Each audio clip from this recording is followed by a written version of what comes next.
came from a big family, and I was told at the age 19, 18, I wasn't able to have children. So when I had my son, my 7-year-old son, Bailey, he was a blessing to me. So after I had my son, I kept wanting to have more kids, more kids, and more kids. It's very unusual to have a situation where you have a family that has lost and had really tragic outcomes in multiple prior pregnancies. So in this case, Bendu, 2 pregnancies ago, lost her baby at approximately 24 weeks, and the cause of death was unknown. We knew she had significant medical risk factors, including her thyroid disease, and there were other risk factors that we hadn't identified until the subsequent pregnancy.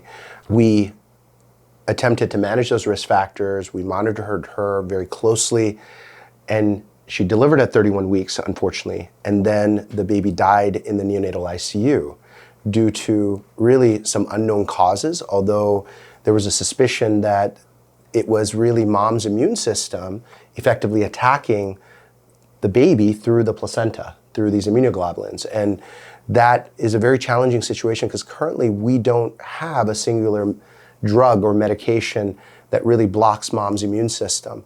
We use some surrogate medications, but nothing that's very specific for these antibodies.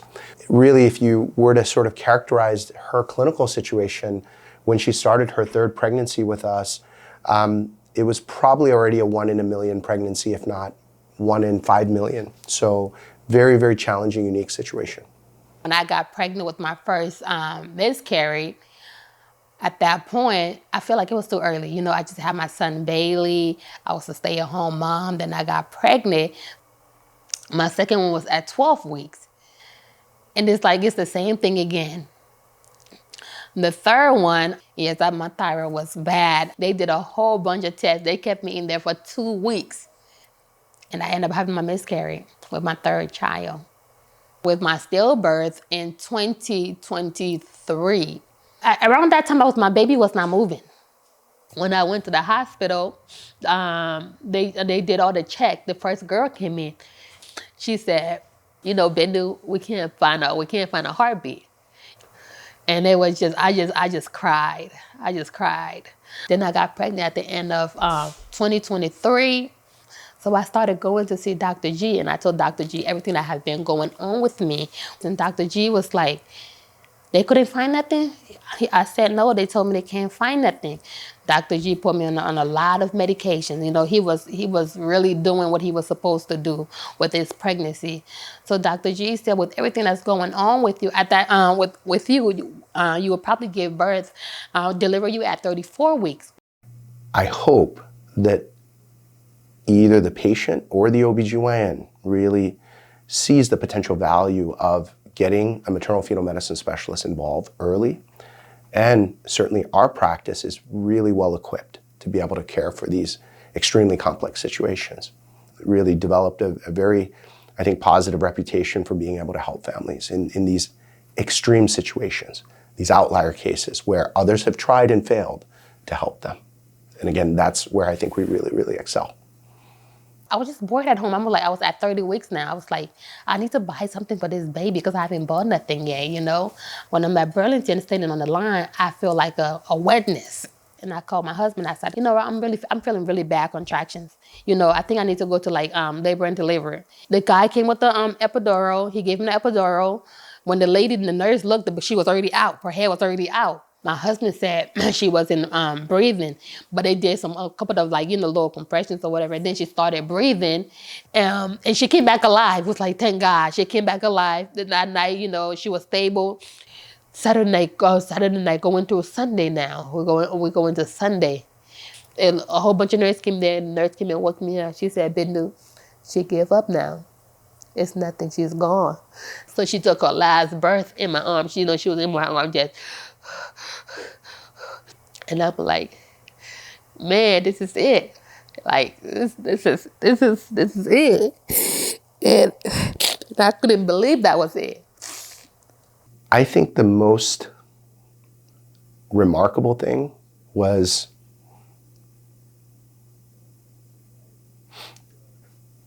really the emotion and the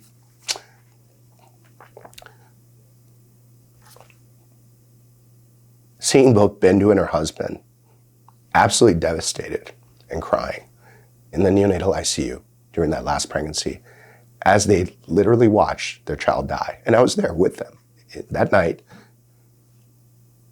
experiencing that emotion.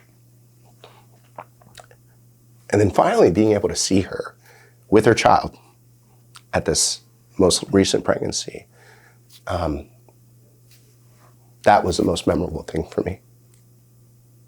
When I found out I was pregnant with my son now, Benzi, which he is 2 months, Dr. G told me not to get pregnant until 6 months because he was still trying to figure out what happened to the last baby, you know. I called Dr. G office. All the ladies in there know my story, you know. And I was like, I'm Bendu. I found out that I'm pregnant. I need to see Dr. G. I was like, can you let him know? So she gave me a call back. She was like, oh, Dr. G wants to see you right away. And he said, well, we're going to do everything like how we did with the last pregnancy with Blythe. I just want to be with you and throughout the whole pregnancy. And he said, we're going to handle this pregnancy with care. I've never felt hopeless in any pregnancy. I've always tried to impart some element of hope for a family, even if the odds are stacked against them. For me, there was a personal element of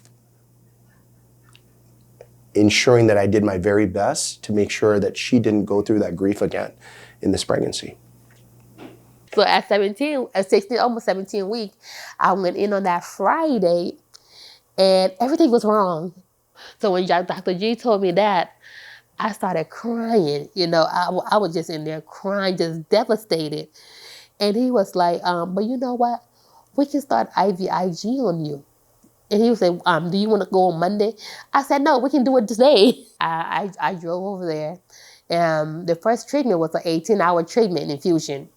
So throughout the pregnancy, I kept going back every week. Things kept getting better. The fluid level kept going up because he put me on all type of different type of medication, you know. So in terms of the etiology of her previous pregnancy losses, it wasn't entirely clear what the exact cause was. So was this her hyperthyroidism? Was it her Sjögren's antibodies, which were crossing the placenta?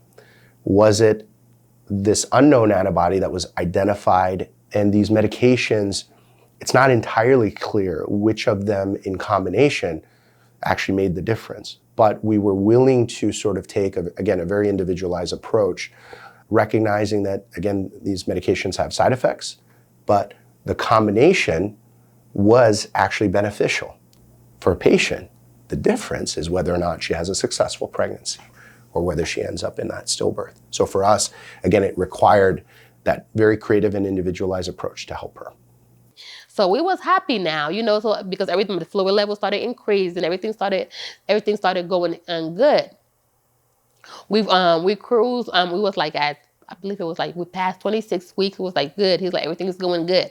I think she can make it through 34. The pathologist as well as the geneticist felt that this could be related to a condition called gestational alloimmune liver disease, which is extremely rare. It's also known as neonatal hemochromatosis. And the basic situation is mom's antibodies cross the placenta and attack baby's liver during the pregnancy, and thereby babies are born either in liver failure or they die in utero.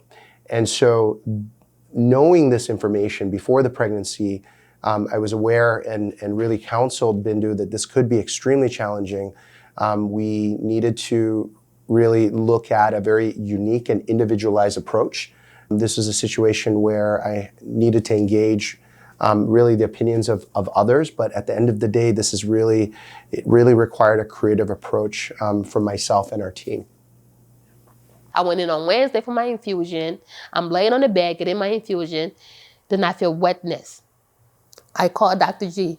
He said, calm down, Bendu. You're at the best place, which is the hospital, right? I said, yes, I am at the hospital. He said, well, we have to try to keep the baby in. It's really tough when you think about the personal experience that they're going through, right? We have certain aspects of the pregnancy and her therapy where she has some control, but there's a lot of uncertainty and aspects where she has very little control. With Bendu, as I do for other patients in very complex conditions, I really have them try to focus on the aspects that they do have control over. Her ability to remain compliant and to come in for the visits that are so important for us to monitor the baby, despite the side effects, taking these medications, making sure that she's coming in weekly into the hospital, despite any social challenges or other things that might prevent her from getting that much needed therapy. We went in, my son came out, 32 weeks, came out 3 pounds. He was breathing on his own. He was, everything. God, he was just a blessing. He came out little, but he came out perfect. And I'm driving, I wipe my tears away. I prayed and I wipe my tears away. I said, Bendu, just look on the bright side. You got your son. You're going home. There really isn't a unified guideline for managing her unique situation with, again, these multiple antibodies crossing the placenta. I reached out to really experts around the world to gain their insight, but unfortunately none could really offer any more than what we had really had through our own experience. So most maternal fetal medicine specialists will go through their practice and they may be lucky enough to see one patient with Bendu's situation. I've had the privilege of taking care of not one, but 4 patients in the last 2 years. Again, I think this highlights the level of trust that folks have in referring the most complex conditions to us. But the other piece that I think really helped this particular case is that through the last 2 cases, we'd gained some insights on enhancing the laboratory evaluation, enhancing the ultrasound evaluation of her condition, and then ultimately, again, taking a very personalized approach where we use multiple modalities to suppress her immune system. These included therapies such as IVIG, a dose escalation of steroids, using hydroxychloroquine, which is normally a medication used in autoimmune conditions such as lupus, knowing that she had quote unquote Sjögren's antibodies. And so really kind of taking a very personalized but very aggressive approach to therapy. I really give Bendu tremendous credit because these medications and therapies do have significant side effects. And she experienced them and yet fought through them knowing that they were helping her baby. I would tell every woman, don't give up. If that's your dream, go forward. If you want to have your child, you will have your child. Have faith. I have faith. It was a long journey. Dr. G, thank you so, so much. And now I want to have one more kid, but Dr. G said, give it a year. He said, my body has been going through a lot. So I will give it a year. I will listen, Dr. G. I will listen. I will listen and give it a year so my body can at least come back to its normal self.